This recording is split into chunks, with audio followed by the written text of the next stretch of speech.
Oke, baik anak-anak, kita akan belajar tentang ruang lingkup biologi.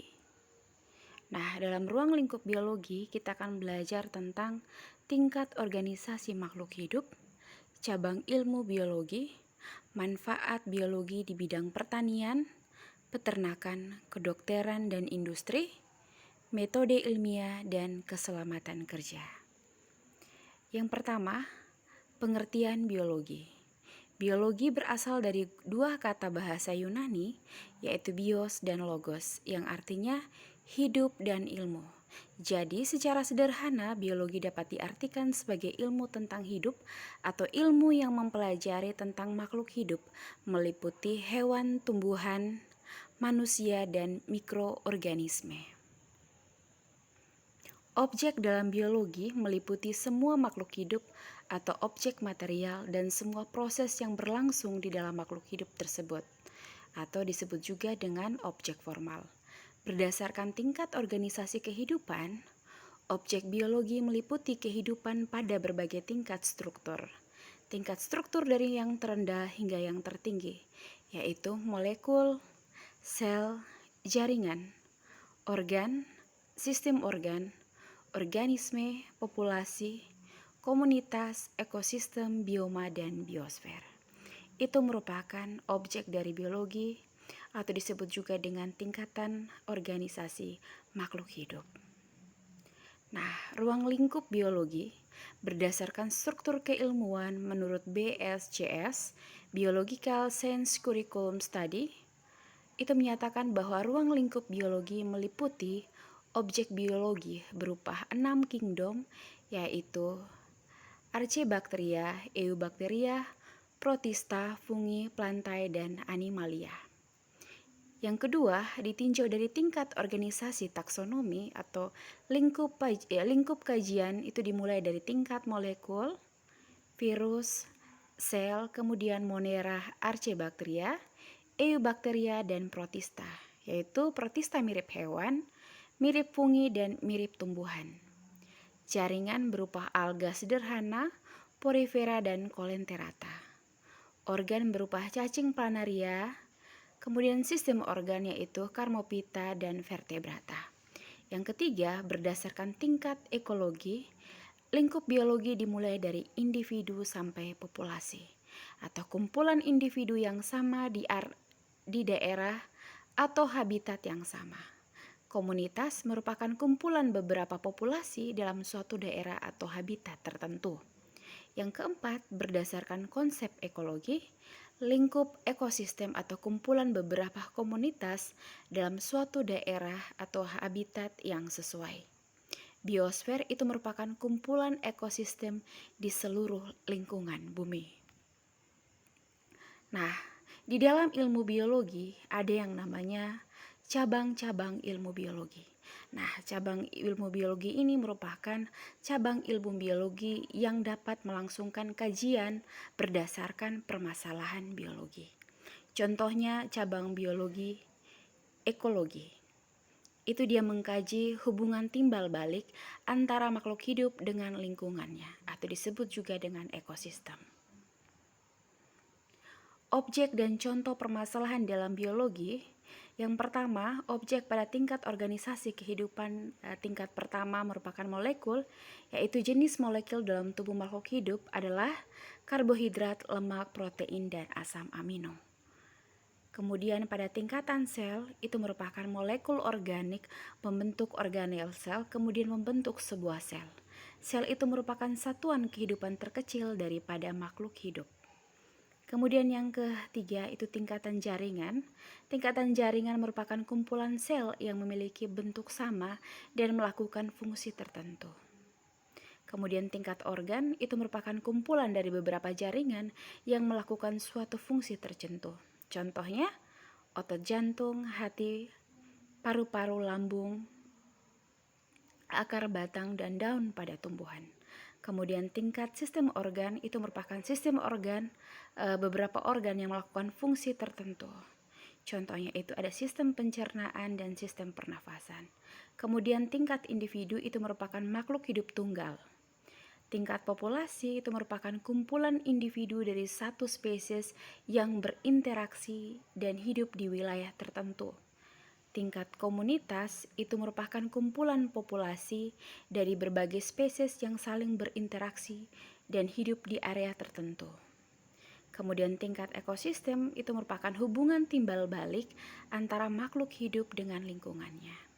Tingkat bioma itu merupakan ekosistem luas yang mempengaruhi iklim regional dan diklasifikasikan atas vegetasi dominan. Kemudian yang terakhir itu tingkatan biosfer. Itu merupakan lapisan bumi yang terdapat kehidupan. Bumi kita ini merupakan biosfer. Kemudian contoh permasalahan biologi. Nah, pada contoh permasalahan biologi itu berdasarkan pada tingkatan organisasi makhluk hidup. Nah, tingkatan molekul itu terjadi kelainan pembentukan hemoglobin darah sehingga menyebabkan penyakit anemia bulan sabit. Kemudian permasalahan pada tingkat sel itu terjadinya lisis sel darah merah saat terinfeksi bakteri atau virus.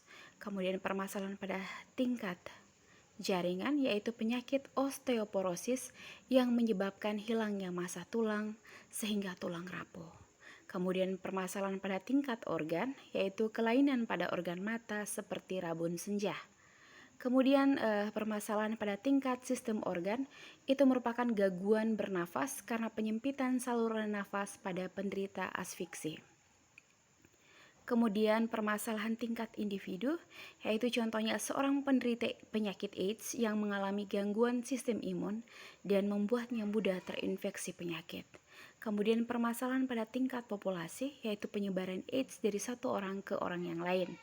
Kemudian tingkat komunitas, itu merupakan dampak penangkapan burung secara liar terhadap kelestarian makhluk hidup lainnya dalam suatu rantai makanan.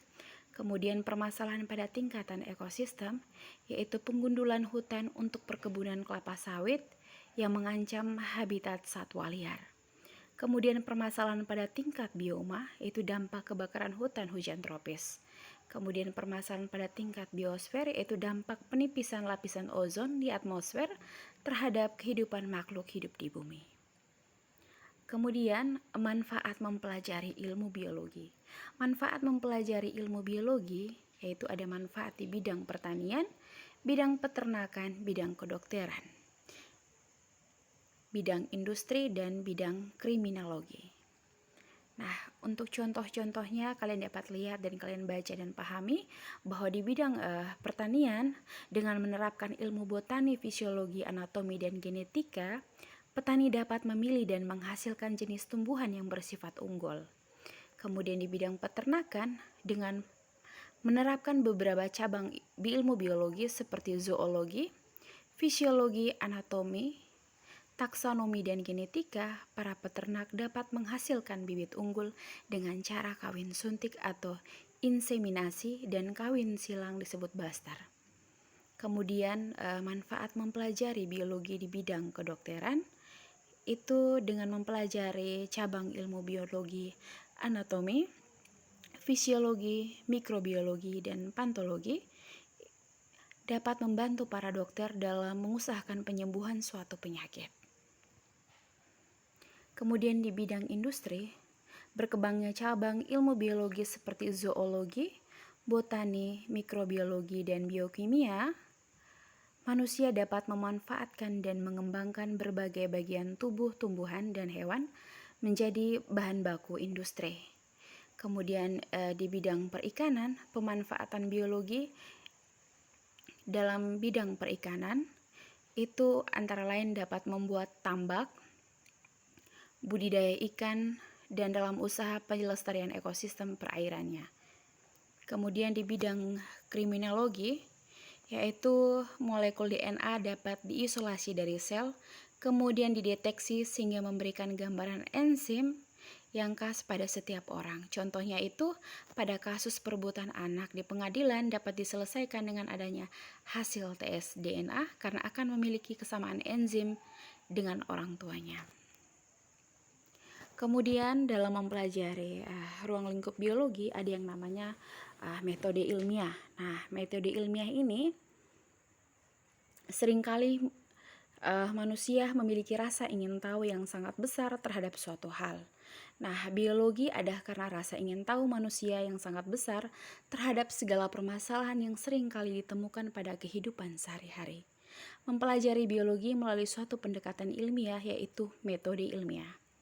Metode ilmiah merupakan suatu prosedur atau urutan langkah yang harus dilakukan untuk melakukan suatu proyek ilmiah.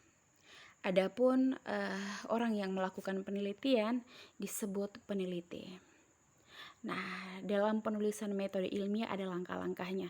Langkah-langkah yang pertama itu harus bisa memilih masalah. Kemudian yang kedua mengumpulkan informasi. Kemudian yang ketiga merumuskan masalah. Yang keempat merumuskan hipotesis. Yang kelima melakukan eksperimen. Yang keenam itu mengolah dan menganalisis data. Yang ketujuh itu membuat kesimpulan, dan yang kedelapan mempublikasikan hasil dari penelitian kalian. Nah, dalam melakukan penelitian diperlukan variabel sebagai bahan observasi. Ada 3 variabel, yaitu variabel bebas, dan variabel kontrol.